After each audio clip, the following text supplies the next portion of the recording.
昨天9月18号，918国耻日。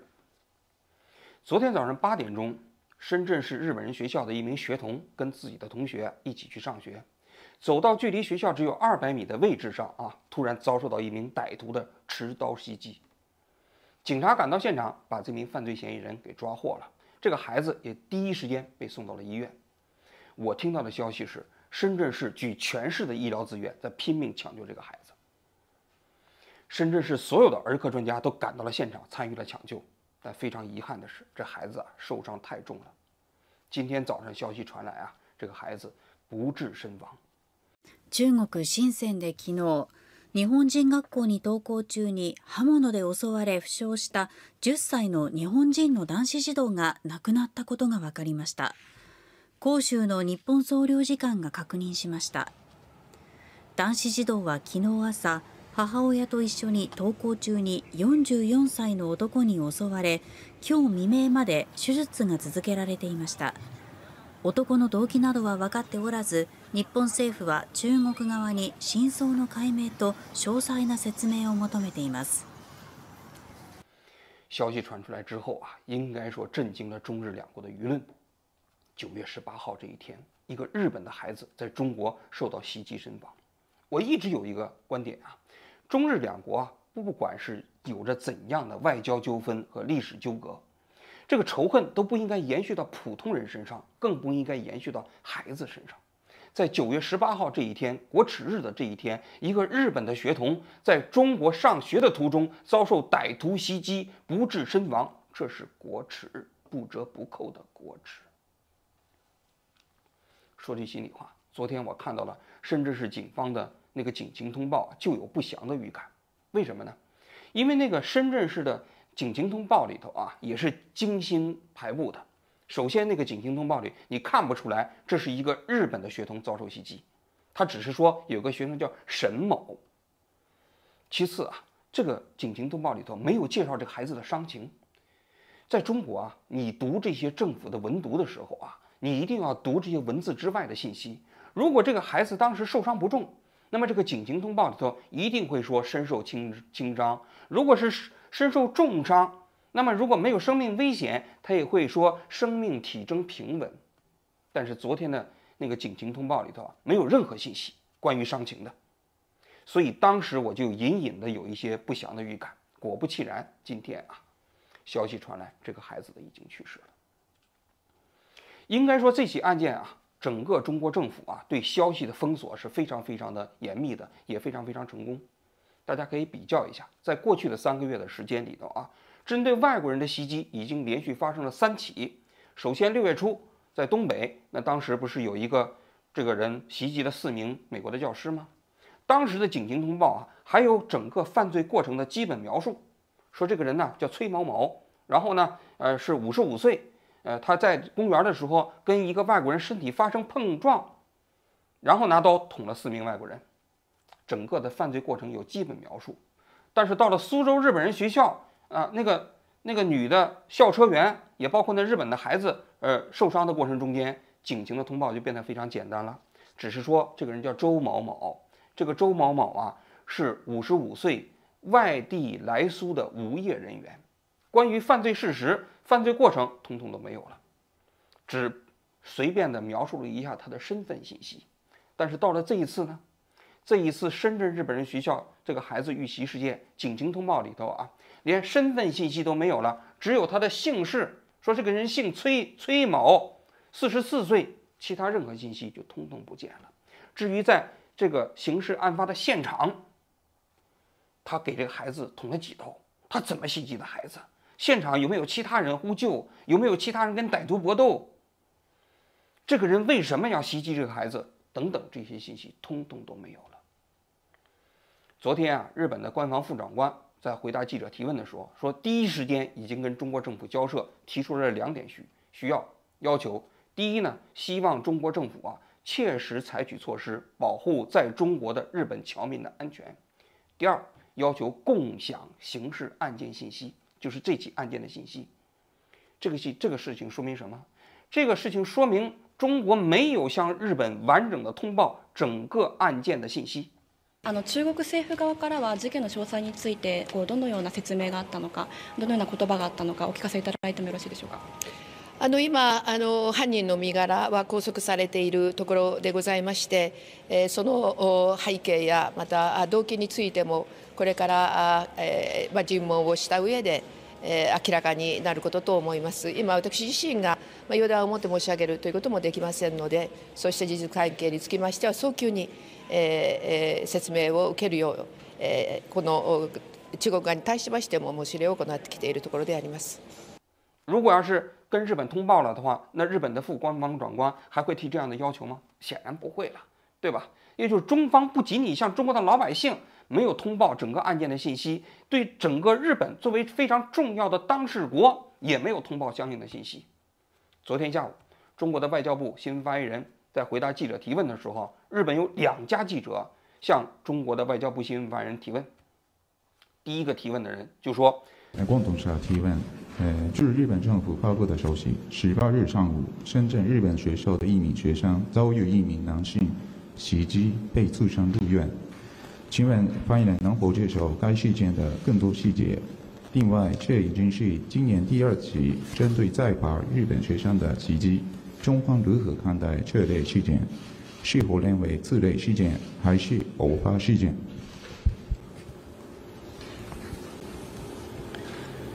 9月18日上午，深圳日本人学校1名10岁的学生，在距离学校门口约200米的位置，被一男子刺伤。受伤的学生第一时间被送医，并在全力抢救中。凶手已经被当场抓获，案件目前还在进一步的调查中。 中方将继续采取有效的措施，切实保护所有在华外国人的安全。大家还记得吧？当时第一次吉林的事件发生的时候，中国的外交部说这是偶发的，中国是全世界最安全的国家，是吧？到第2起的时候，毛宁又说这就是一个普通的偶发事件，在任何一个国家都可以发生。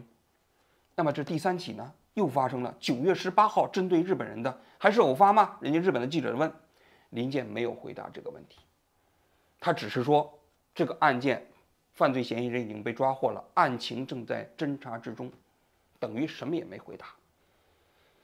紧接着，那又有一个日本记者继续追问 To follow up on the Shingen incident, the date, the September 18th coincides with the historical event.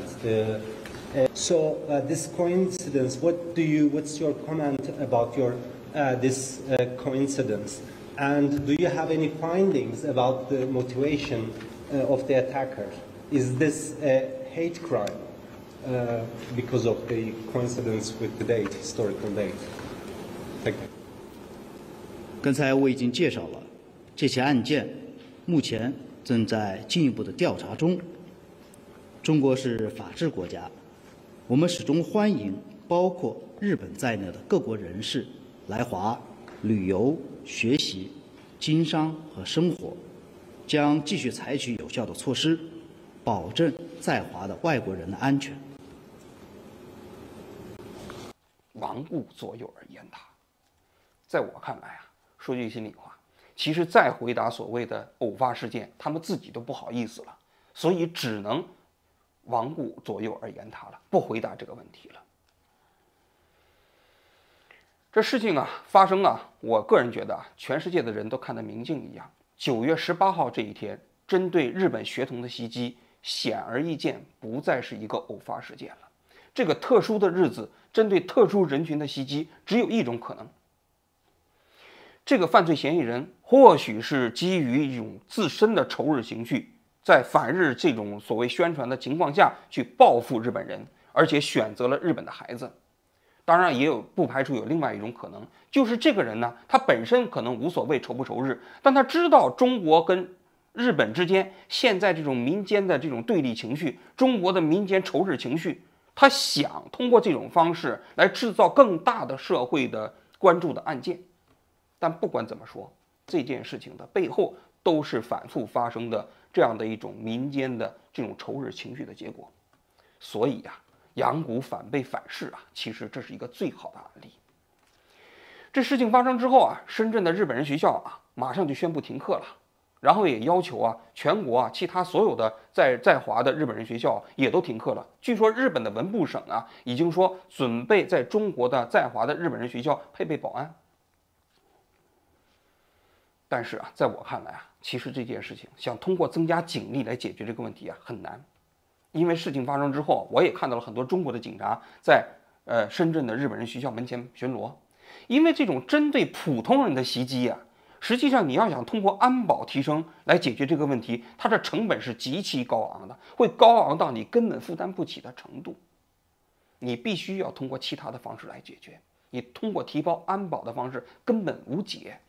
那么我们紧接着就来讲一讲啊，就是中日之间的这种所谓的仇日情绪啊，到底是什么原因，又到底应该怎么来解决呢？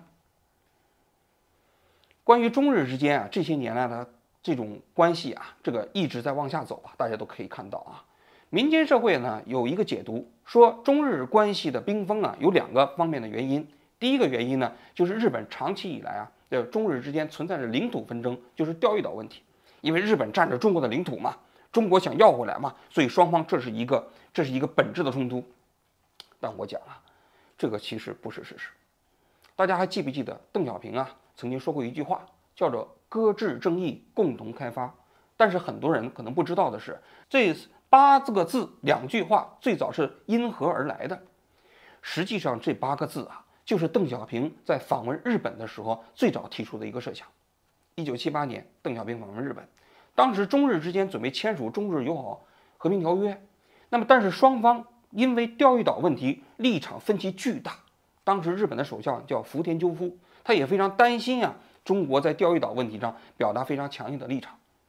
双方沟通的过程中，邓小平说了一句话，他说钓鱼岛问题啊，我们这一代人解决不了，那就干脆放到下一代去解决吧，这个争议不要谈了。所以当时中日双方就达成了一个默契，就是双方在中日友好条约，双方在这个声明的时候，双方都不涉及到钓鱼岛问题。那么1979年的时候，中国的外交部还依照外交途径跟日本政府发了一个这种照会，希望中日双方能够在钓鱼岛海域里头搁置争议，共同开发。所谓共同开发什么意思啊？共同开发其实暗含的就是说这个利益要分享嘛，要共享嘛。那么搁置争议，共同开发也同时暗含着主权问题也可以妥协，也可以让步。1984年中顾委第3会议的时候，邓小平就正式把这2句话8个字提出来了，就是搁置争议，共同开发。邓小平当时就说，他说中国是一个爱好和平的国家，我们跟周围很多国家都有主权的和领土的纷争，我们这里头要坚持2个原则，一个是和平解决，就是不通过武力的解决的方式，是吧？我们中国是爱好和平的。更重要的是，就是可以搁置争议，共同开发，大智慧。那为什么当年钓鱼岛问题没有成为障碍，今天成为障碍了呢？所以在我的理解，钓鱼岛问题根本不是中日之间这个关系冰封的重要的一个障碍，这是第一个。第二个，很多人就说日本的政要反复去参拜靖国神社，经常参拜靖国神社，对历史问题没有做非常好的反思，刺激了中国人民的情感，这是一个非常重要的原因，所以责任都在日方，是不是这样的呢？这里头我觉得也不是这个道理。为什么呢？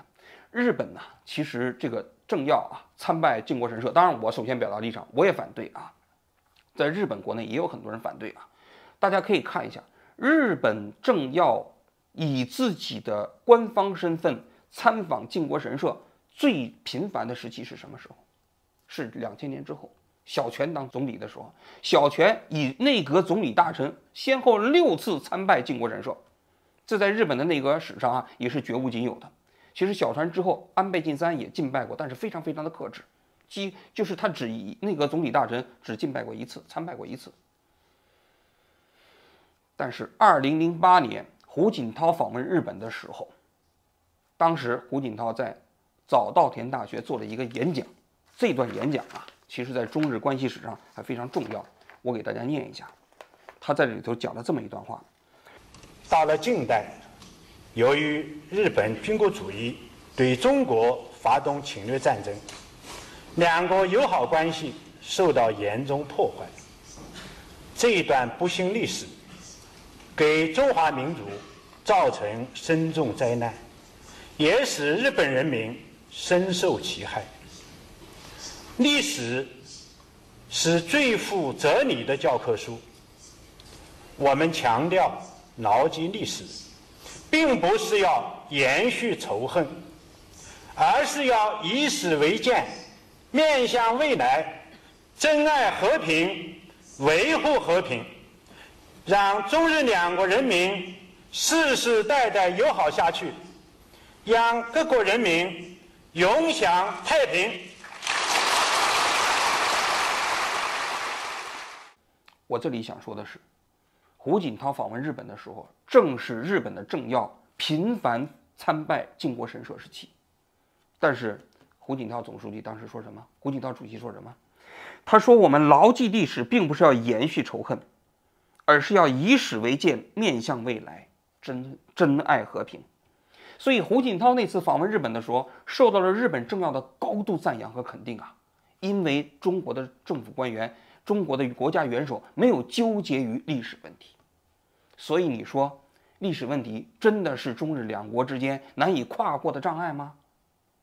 那如果是的话，那么为什么胡锦涛主席在日本访问的时候呢，却说我们要牢记历史，并不是要延续仇恨呢？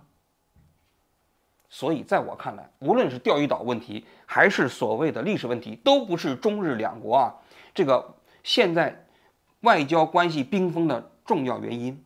那什么才是这个中日两国外交冰封的重要的原因？说白了，就是中国在处理外交问题上在我的看法叫做精于术而荒于道。什么意思就中国在处理这些外交关系的时候基本上只是用一种实用主义的地缘政治的标准去处理，这里头缺少一种超越地缘政治、超越眼前的现实利益的长远价值。我给大家稍微解释一下，大家就明白了。50年前，中国最大的敌人是谁呀？中国最大的敌人老毛时期，那是苏联对吧？所以老毛可以因为苏联去跟美国和解，而且那个时候也跟日本和解，所以1972年中日之间达成了一个关系正常化。那么为什么？因为那个时候苏联是最大的敌人所以那个时候中日之间的障碍重要吗？不重要所以中日两国之间有那么长的蜜月期，是因为当时中国把苏联当作最大的敌人。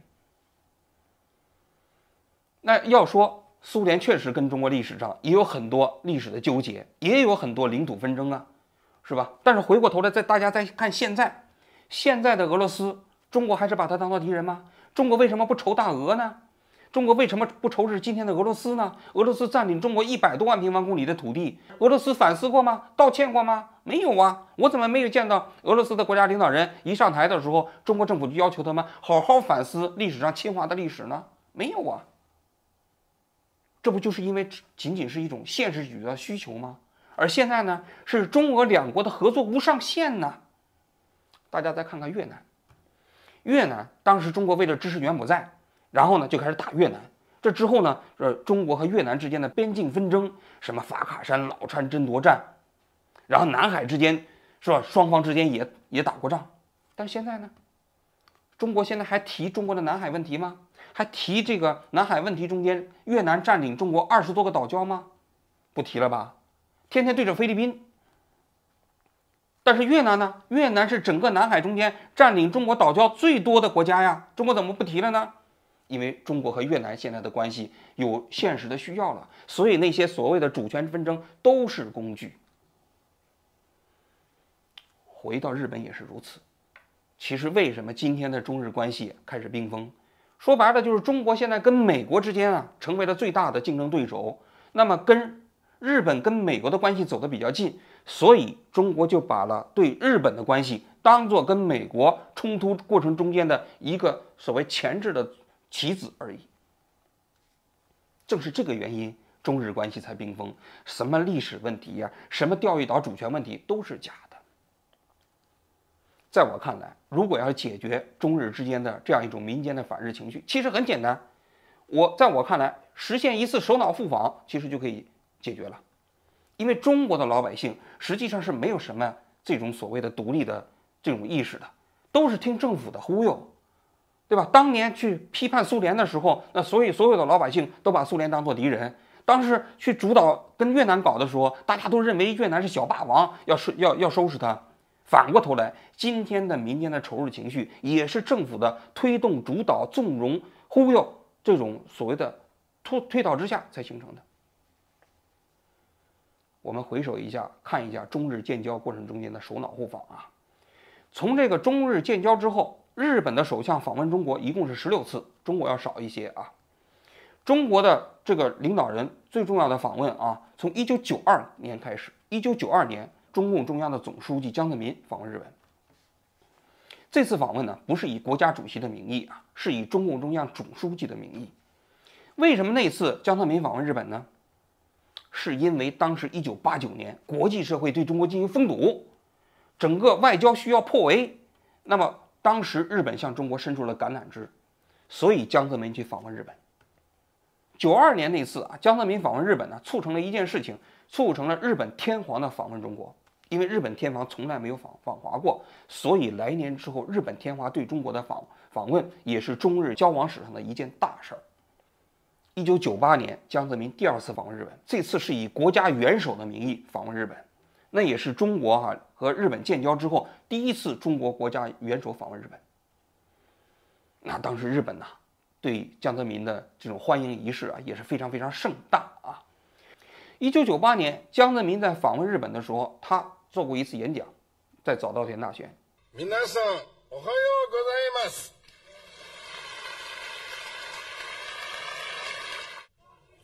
当时那早稻田大学啊，有很多抗议的那些人啊。江泽民说了一段话：有利于中日友好的事，要竭尽全力去做；不利于中日友好的事，绝不要去做。双方签署了一个战略互惠合作伙伴关系的这样的一个协议。2008年，中国的国家主席胡锦涛再次访问日本，这次日本呢定调为暖春之旅。大家还记得，在日本跟福原爱打乒乓球，然后在日本呢这个跟很多的日本政要交往啊，给日本留下了一个非常好的印象。那么在胡锦涛访问日本之后呢，2011年的时候，温家宝访问过一次日本，当时在日本的国会做演讲，曾经引用过日本的一段谚语。贵国有句谚语：尽管风在呼啸，山却不会移动。中日两国关系的发展，尽管经历过风雨和曲折，但中日两国人民友好的根基，如同泰山和富士山一样，不可动摇。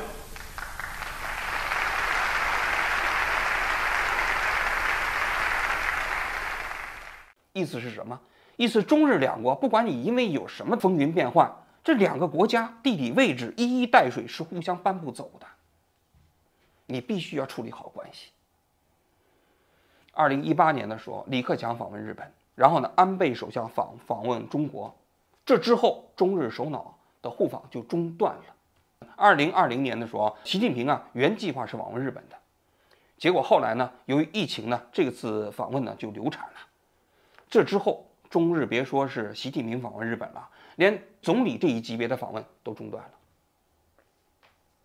所以在我看来其实中日现在民间反日情绪的根本原因根子就在中国政府，就是中国政府把中日之间的关系当作是整个外交关系过程中间用一种实用主义的功利主义的态度去处理，而没有超越短期利益考量的这样的一种外交之道。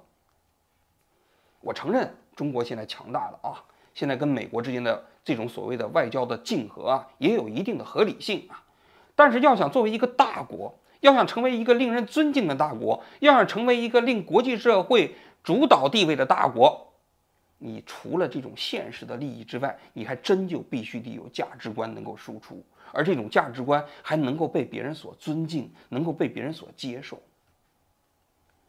如果没有这个的话，只有现实的利益，那么不管你将来再强大，你都只能是个霸主，不可能成为领袖。中日两国在一些具体利益问题上和某些问题上的看法存在着分歧，但是这些同我们的共同利益相比，毕竟处于次要的地位。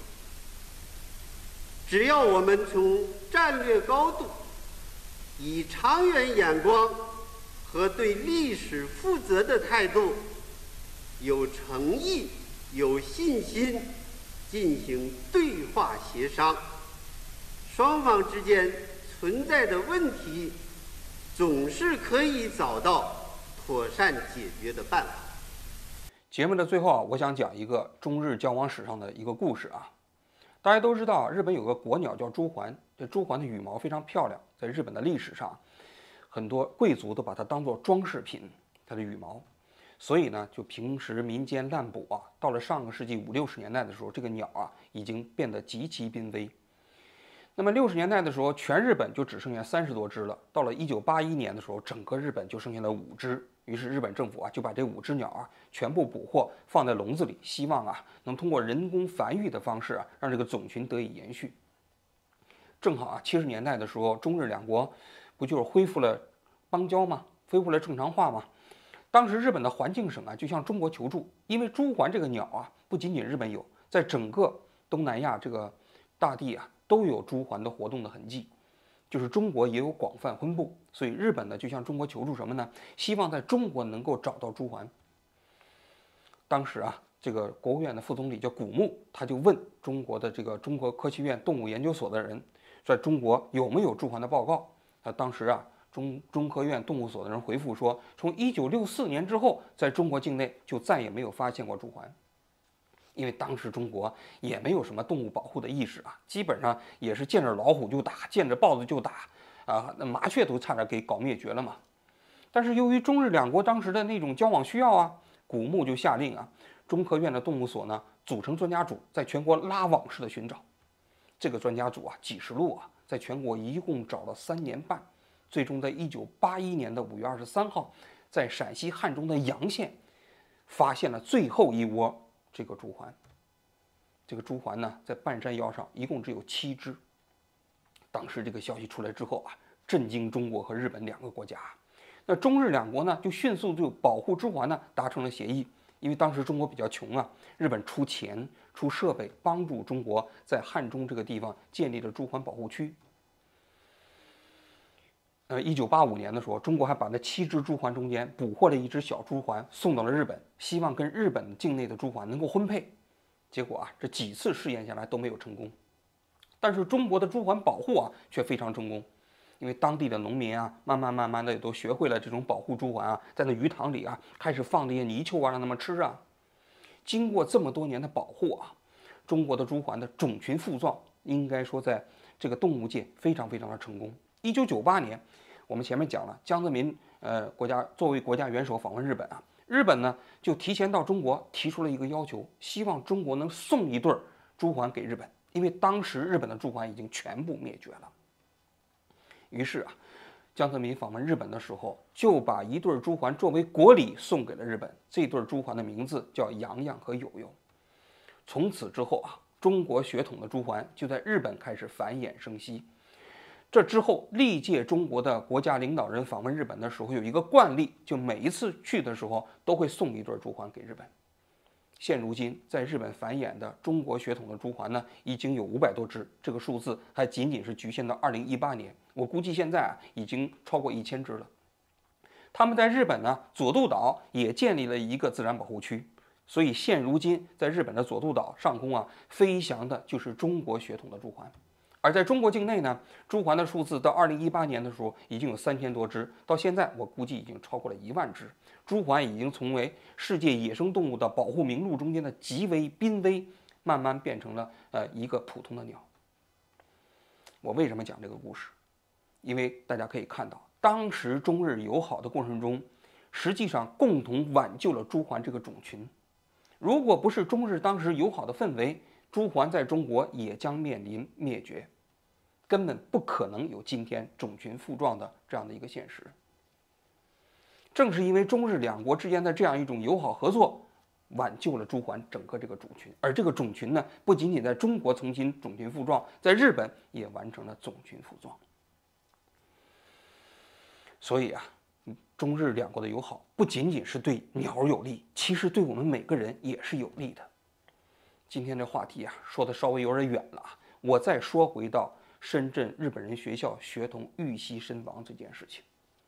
看了这个新闻过程中间，我看到一个妈妈在网上评论，这个评论呢，我最受触动。她说啊，她看到这个新闻的时候，她心头一颤。为什么呢？因为这个学童10岁，跟她的孩子同岁。她作为一个母亲呢，很难想象自己的孩子啊，早晨欢天喜地的从家里出门去上学，结果到晚上的时候，这个孩子就不在了。她作为一个妈妈，她很难想象她怎么面对这个现实，因为她是为一个母亲，她感同身受嘛。紧接着她就问，她说：“这个父母怎么办？这个家庭怎么办？”是啊，我也很难想象，身为父母，一夜之间面对自己的孩子啊，就不在人世，该怎么面对这样的一个悲剧和现实？所有的宏大叙事啊，回归我们普通人生活的时候，最终可能都要复归最基本的人性。所以我经常说，放下那些仇恨吧，让我们作为一个普通的人去想一想，这个孩子的父母怎么办？这个家庭怎么办？这个可能才是我们思考所有中日关系的最重要的起点。好了，我今天就讲到这里，谢谢大家。中国深センで昨日、日本人学校に登校中に刃物で襲われ負傷した10歳の日本人の男子児童が亡くなったことが分かりました。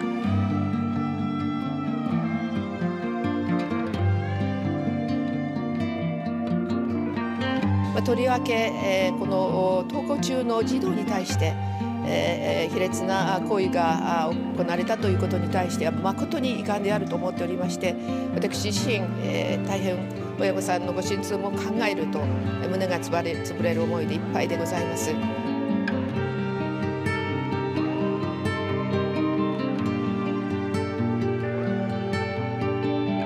And do you have any findings about the motivation of the attacker? Is this a hate crime because of the coincidence with the date, historical date? Thank you. 刚才我已经介绍了，这起案件目前正在进一步的调查中。中国是法治国家，我们始终欢迎包括日本在内的各国人士来华旅游、学习、经商和生活，将继续采取有效的措施，保证在华的外国人的安全。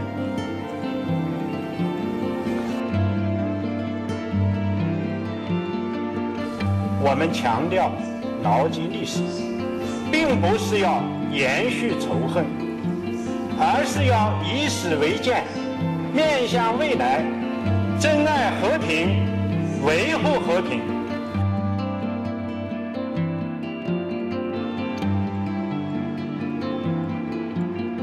用正确的历史观引导国民和青年一代，即使中国发展了，也绝不会欺负别人。中国永远不称霸。ありがとうございました。